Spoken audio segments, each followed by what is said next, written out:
You're already on it. Because if it belongs to you, you have to capture the moment. That's There's right. plenty of. Well, Sherita, let me introduce everyone to Sherita. Yes. Sherita, we realized we met many, many years ago at the Power Networking Conference. It was only this past couple of years that God really, truly connected us.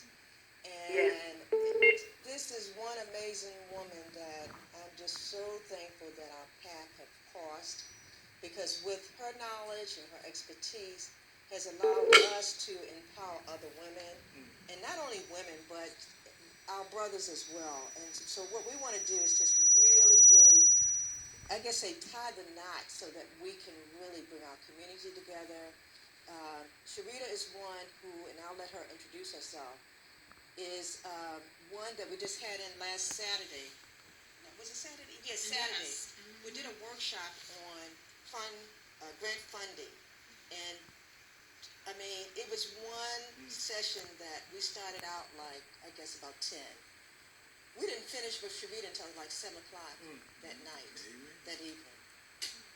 And Sherita, I applaud you, my sister. I just want to say I thank you for allowing us to meet. But we're changing lives in Prince George's County and in the DMV.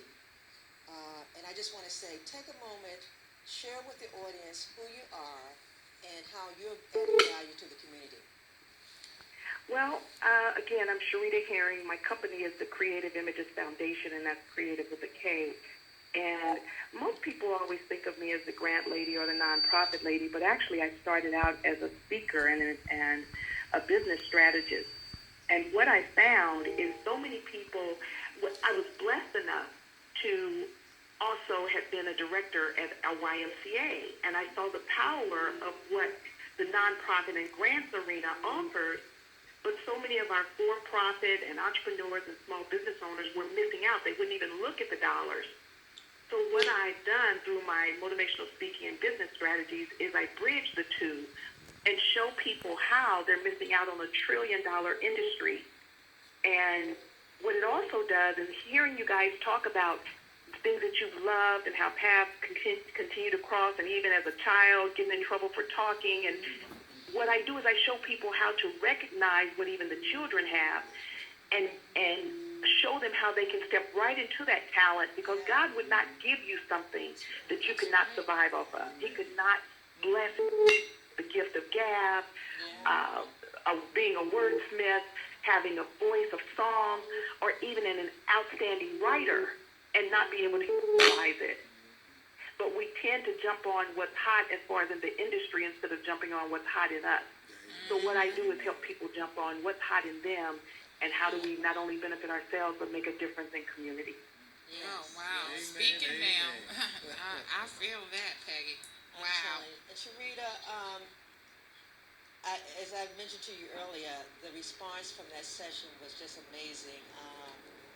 They cannot wait until you do the webinar, because we're having 2 webinar sessions right after the session that we did on Saturday.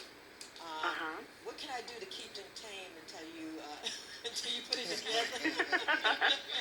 Well, one of the things that I always suggest is please get on the email list. Go to my website at kifoundation.org, and you'll see a tab that says free grant info. Because we send out, as the grants come in, we send it out. And a lot of people, again, ignore it because, see, there's only so much you can put in the subject. So we might send it out for senior funding. But as you look at the funding, if you open it up, you will also see that funder funds for entrepreneurship and financial literacy and radio and media. And so I always say, go on and open them, even if the subject matter does not apply to you. Yeah. And so please get on the email list. That's the way that people can stay connected, not only to the grants we send out, but also whenever I'm doing another workshop.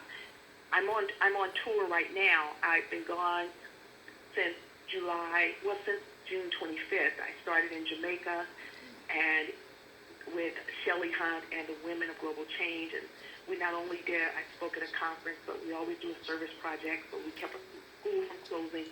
And then in 3 hours, we raised $10 grand, which is $1.3 million for Jamaica to help with their schools. Then I left there and came to D.C., Peggy, where you and I and all of us were part of the Power Networking. And then I'm We launched the African Leadership Conference for the USA with Linus Agori. So we're doing projects in Nigeria and connecting especially African American businesses to do business in Nigeria and Africa. So that was designed to introduce people so that they would know who they're working with on the ground in Africa. And I did the conference with you guys, so that's part of the tour. I won't be back in Los Angeles until after September 1st because I'm meeting with mayors here in Arkansas. Peggy, you and I have a few other things, so there's a lot of stuff going on. Yes. Well, you know what? Do me a favor. Give out your website that we can have the audience take a look at, and they have a way to connect with you. They can go to the kifoundation.org. Again, that's kifoundation.org. And they can also go to my personal site, which is sheritaherring.com. And they both cross tabs.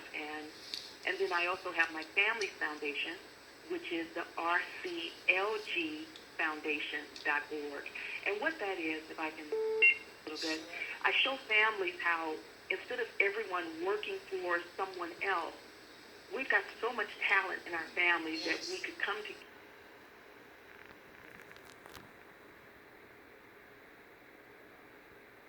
Working for someone else, we've got so much talent in our families that we could come together as a family and have a family foundation and do your passions and projects and everything under your family foundation. That's right. For instance, that's in Kansas City, Missouri, but my son is working with Skid Row in Los Angeles through our family foundation.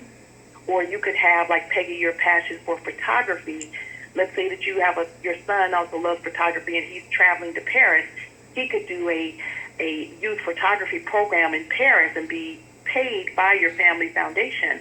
So we're limiting our thinking when others have been doing this all along. And that's why on August 17th, we're celebrating the first National Nonprofit Day to educate people more, but also show the significance of what this industry has.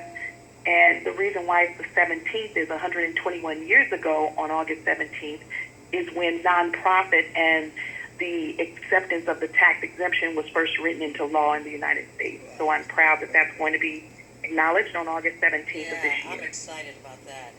It's amazing. I was just talking to Dwayne earlier this morning about you and talked about the August 17th date. So we're ready to put our heads together to make that happen. Yes, please. I'm excited about it because, again, especially we as African Americans, oftentimes we are 10 or 15 years behind the curve. Yeah. And that's why with the tour, I not only want to go to the huge conferences where I normally speak, where there's so few of us, is I have specifically focused on getting sponsorships for me to speak even in the smallest of towns, because a lot of our small towns across the country are drying up and dying. And when people think of grants, they normally only think of the government grants, but there's so much other money. For your listening audience, you can go to even the givingpledge.org and look at the hundreds of billionaires that are now giving 50 to 90% of their wealth away. And we're talking about Mark Zuckerberg, Ted Turner, Warren Buffett, Bill Gates, and so many others, because they were begging the government to take more taxes. And since that didn't happen, they started the Giving Pledge, and that added over another $900 billion to the grants arena to support programs and people that want to make a difference. Awesome. Well, Sherita, what we're going to do is we're going to schedule sometime in August to have you come back, and we want to dedicate the whole hour because we can spend all day talking about funding, where the funding is, how we can collaborate together to make that happen. And I just wanted to have it just a conversation among you, me, any of the nonprofits that want to have a conversation, and we can do it right here in the studio. So and please include the for-profits. Please include, because they're the ones that are missing out. Just real quick, like one of the ladies with the boutique had no idea. She couldn't even go to lunch, and she had no idea that as she was watching those young people walk past her boutique, that she could have a retail sales program leadership development, inventory control, and grants would be paying her to train those individuals and funding for them to be in her boutique. Yeah. Okay, well So, then I'm in. we're missing out. You talking about for-profit, then I'm truly in now. Sherita, I've been trying to tell them the same thing that you have been drilling with me is it's not all about the nonprofit, it's also about the for-profit. Yes, because see, when people hear nonprofit and charity, first they think you can't make any money. Then they think the charity is them and they have to do everything for free. But most don't realize that the NFL has been a nonprofit up until 2015 since its inception. The PGA is a nonprofit. I'm here in Conway, Arkansas right now, and their whole company that supplies the lights, the internet, and everything, Conway Corp is a nonprofit. So people have in their mind what a nonprofit looks like, what it should be, and so often they're wrong. And can I add one more thing to that? Most nonprofits, 501c3, also file as a 509, which allows them to get government grants so they don't have to pay back for building and those kind of things.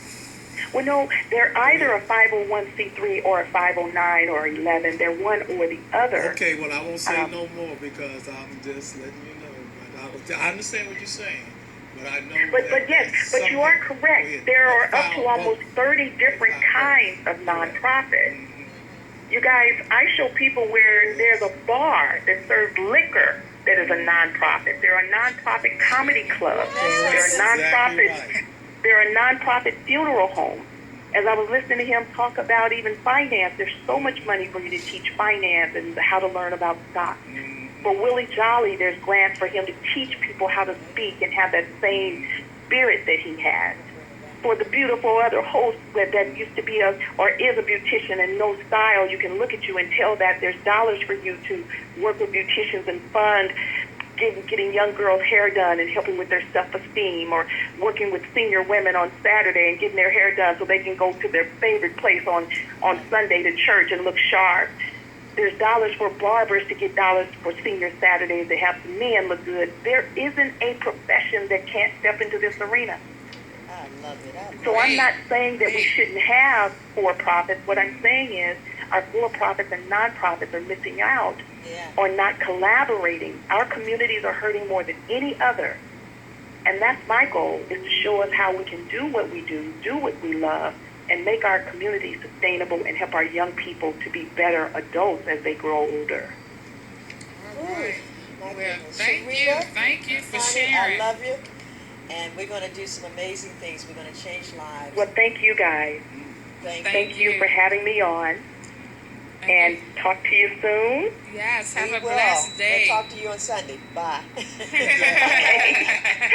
All right, you guys. Thank you for having me. Okay, thank you. Bye-bye.